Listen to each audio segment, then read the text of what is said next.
And Des, let's start with that monster game that we'll have Saturday night on ABC. If history is the judge, I just said it, no team has ever lost week one and gone on to make the playoff. So someone's chances come to an end on Saturday night. Do you give Notre Dame, they're a 17-point dog, do you give them a real shot to win this game?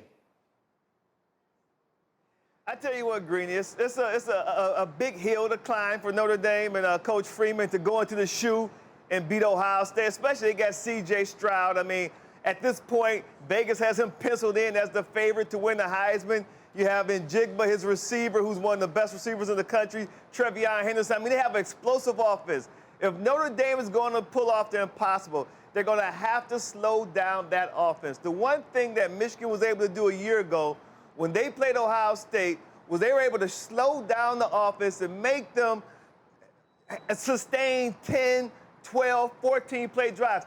This is a high-octane, explosive offense that scores quick.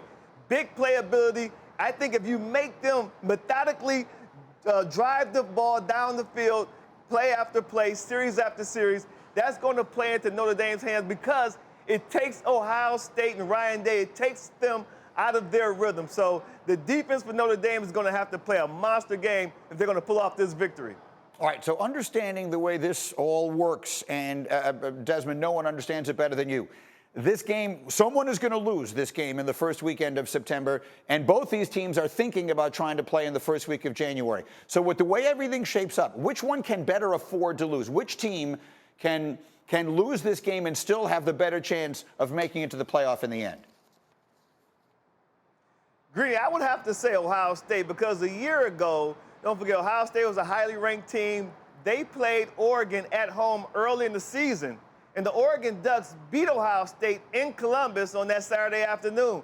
People thought, okay, it's over for Ohio State. They have no chance of making the college football playoff, but it came down to the last game of the season when they traveled to Ann Arbor. They took on Michigan. They were still a top-ranked team. Had Ohio State beat Michigan in Ann Arbor that Saturday afternoon, they would went on to play in the Big Ten Championship and probably the college football playoff. So I think that Ohio State, even if they lose this game, they have a shot to make it to the college football playoff. Notre Dame, I don't think so. If Notre Dame loses Saturday, I think their college football playoff hopes are shot. So I think the Buckeyes will still be in an okay position, even if they lose to Notre Dame at home.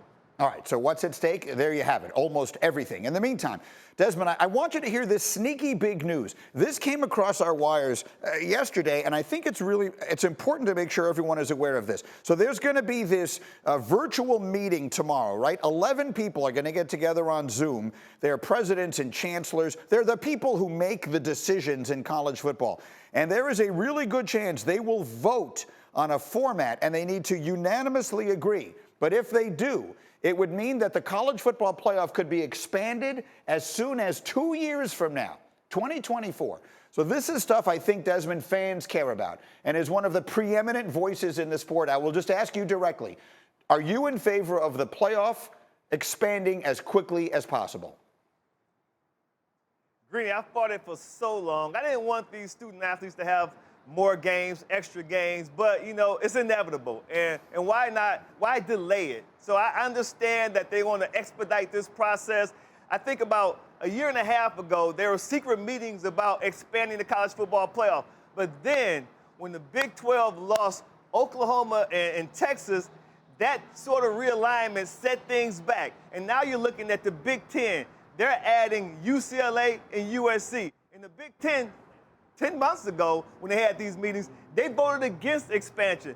Now, the Big Ten, the ACC, and the Pac-12, they're all are believed to vote in favor of expansion. So it's inevitable, so why delay it? I mean, this game is changing every day. We understand the changes that are taking place, and you can see where it's headed. So I think that they should expand the college football playoff because it's inevitable, Greeny.